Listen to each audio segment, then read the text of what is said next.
Hello. चलिए हम आज की क्लास स्टार्ट करते हैं।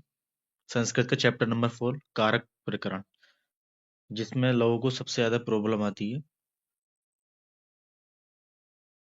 अच्छा, मैं बता दूं आपको कारक प्रकरण होता क्या है। कारक प्रकरण वह होता है जिसके अनुसार क्रिया होती है, विभक्ति कौन सी कहाँ लगनी है, कारक क्या होते हैं, सब इसके अनुसार पूरा सेंटेंस बनता है। अभी आपको आगे समझाया जाएगा। ठीक है। कारक शब्द का अर्थ है क्रिया से संबंध रखने वाला, जिसका भी क्रिया से संबंध हो कारक। ठीक है।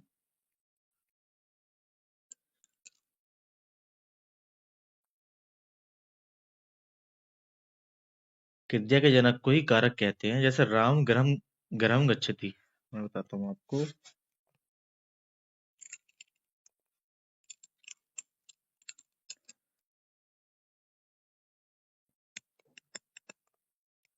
राम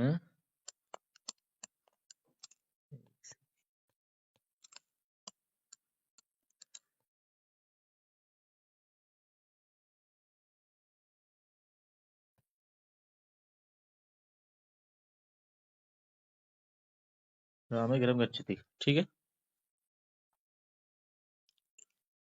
राम घर जाता है। जहां राम और घर, राम और घर का जाना क्रिया से सीधा संबंध है। क्रिया यानी कि क्या क्रिया हो रही है, जाने की क्रिया हो रही है ना।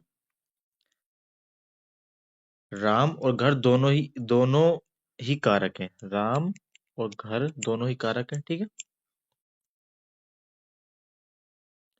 इसके विपरीत जिनका क्रिया से सीधा संबंध नहीं होता है, वे कारक नहीं होते हैं। जैसे गच्छति। मैं बता दूं दूसरा सेंटेंस आपको। रमेश सुरेशस्य गृहम गच्छति।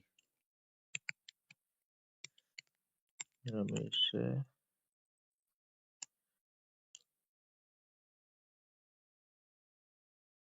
सुरेशस्य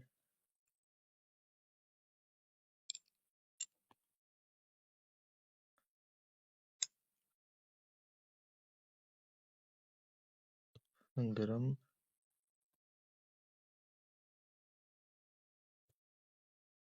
गच्छति।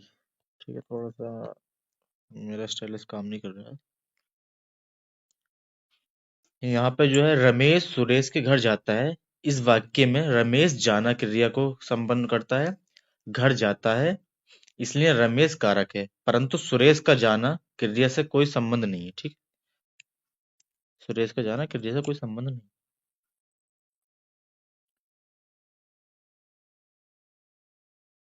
उनका संबंध तो घर से है, अतः क्रिया के साथ सीधा संबंध न होने के कारण सूर्यषष्ठी कारक नहीं है। ठीक है।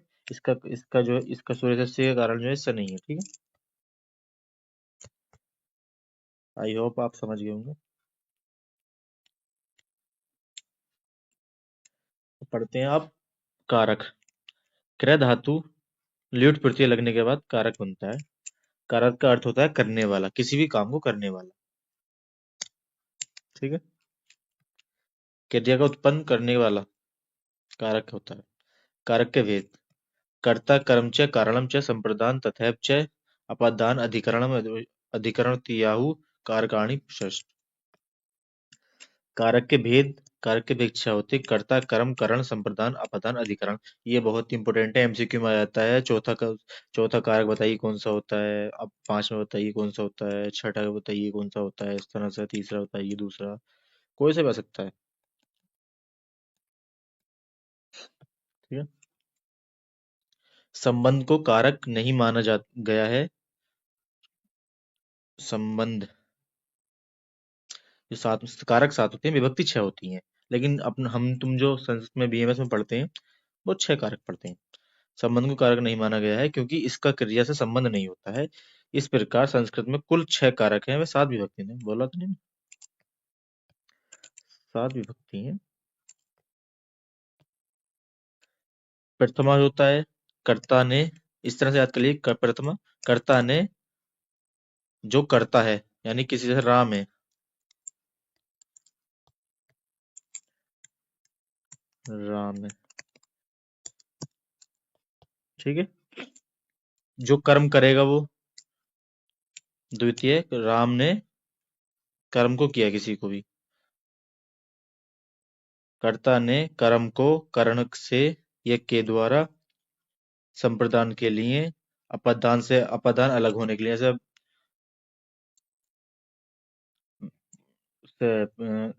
पेड़ से पुष्प गिरते हैं, ठीक है, तो वो अलग हो रहे हैं, इसलिए वो उसमें पंचमी विभक्ति लगती है। षष्ठी संबंध काकी के, जैसे वह है उसका लड़का है, इस तरह से। अधिकरण में पर, जैसे मेज पर पेन रखी है, इस तरह से, ठीक, आपको बताया जाएगा। कर्ता कारक, प्रथमा विभक्ति में कर्ता कारक है। कर्ता ने किसी शब्द का नियम अर्थ लिंग परिणाम वचन का बोध कराने में प्रथमा विभक्ति लगती है। सूत्र प्रतिपादिकांत लिंग परिणाम वचन मात्रे प्रथमा। प्रतिपदिकार्थ में उच्चे नीचे, ऊंचा या नीचे, कृष्णा श्री ज्ञानम पुनः से सा तद पत्रम पुस्तकम, ये सब वचन आते हैं।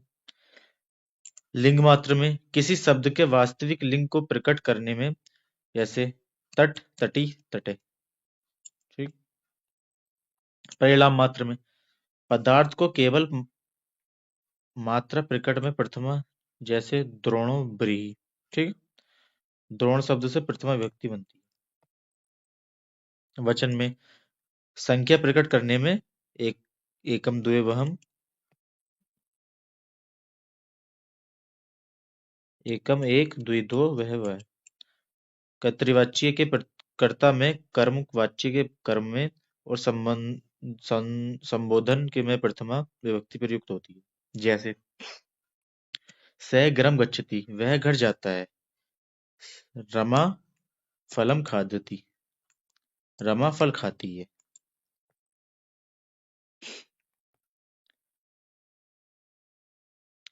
कर्म कारक, कर्ता जिसको व्यक्ति वस्तु को बहुत चाहता है, उसे कर्म कहते हैं। कर्म में द्वितीय विभक्ति लगती है। जैसे राम फलम खादति, जैसे राम ने, कर्ता ने, यानी कर्ता ने क्या काम करा, फल को खाया। स्वयं नगरम गच्छते, गच्छते। तीसरा आता है करण कारक। सूत्र इसका साधकतम करणम। क्रिया की सिद्धि में जो सर्वाधिक सहायक कारक से हो, उसे करण कहते हैं। जैसे मदन कलमेन लिखती, इसमें तृतीय विभक्ति लगती है। कलम में कलमेन लिखो जाएगा, मदन ने कलम से लिखा। कर्मवाच्य तथा वाच्य में कर्ता में तृतीय विभक्ति होती है। मया गरम गम्येत, कर्मवाच्य मेरे द्वारा घर को जाया जाता है। तेन हस्ते भाववाच्य अनेक द्वारा हंसा जाता है। सह के योग में तृतीय विभक्ति लगती है। पिता पुत्र सह गच्छति, जैसे सह, बताता हूँ, सह साकम सार्धम, तीन तीन होते हैं, सह का मतलब होता है, इसके इसमें तृतीय विभक्ति लगी। अंग विकार के योग में किसी का अंग विकार है, जैसे रामे पादेन खंजा अस्ति, ठीक है। राम राम नेत्र के, राम के नेत्र जो है, नेत्र से वो है, ठीक है, कुछ भी।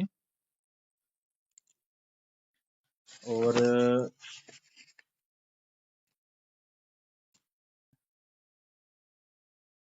दीपक पादेन खंजस्ती, दीपक पैर से लंगड़ा है। सह कर्णेन बध्यति, वह कान से बह रहा है, ठीक है। संप्रदान कारक, दान के दान के कर्म में द्वारा जिसके खुश करता है, उसकी संप्रदान संज्ञा होती है। सह विपर्या काम ददाती, वह विप्र को गाय देता है। रूज धातु के योग में चतुर्थी विभक्ति होती है। रूज धातु के, बताऊंगा आपको कैसे होती है। बालकाय मोदकम रोचते, बालकाय, ठीक है। नवय स्वस्ति के योग में चतुर्थी विभक्ति होती है।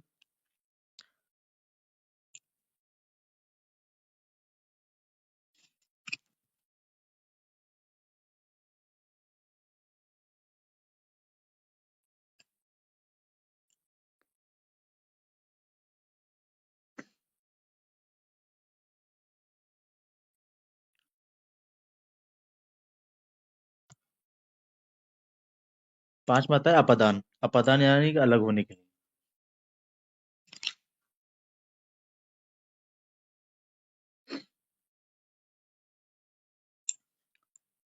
किसी व्यक्ति या वस्तु के अलग होने में जो कारक होता है वह अपादान होता है। जैसे रमेश ग्रामात आए थी। रमेश गांव से आया है, तो यानी गांव से अलग होकर आया है ना। वृक्षात पत्राणि पतंती, वृक्ष से पत्ते गिरते हैं। ठीक है। एक होता है स पापात जुगुप्स्यते, वह पाप से घृणा करता है। इसमें भी लगती है पंचमी। भय अर्थ वाली वस्तुओं के साथ भय के कारण में पंचमी विभक्ति लगती है। ठीक है, भय में भी लगती है। जैसे कि बालक सर्पात बिभेति, बालक सांप से डरता है। जैसे नृप दुष्टेभ्य रक्षति, राजा दुष्टों के रक्षा करता है। डर वाली चीज। ठीक है। संबंध षष्ठी विभक्ति का की के सूत्र षष्ठी विषय। संबंध का बोध कराने के लिए षष्ठी विभक्ति का प्रयोग होता है। दशरथस्य पुत्र रामे रावणम ममार, दशरथ के पुत्र राम ने रावण को मारा। अधिकरण कारक।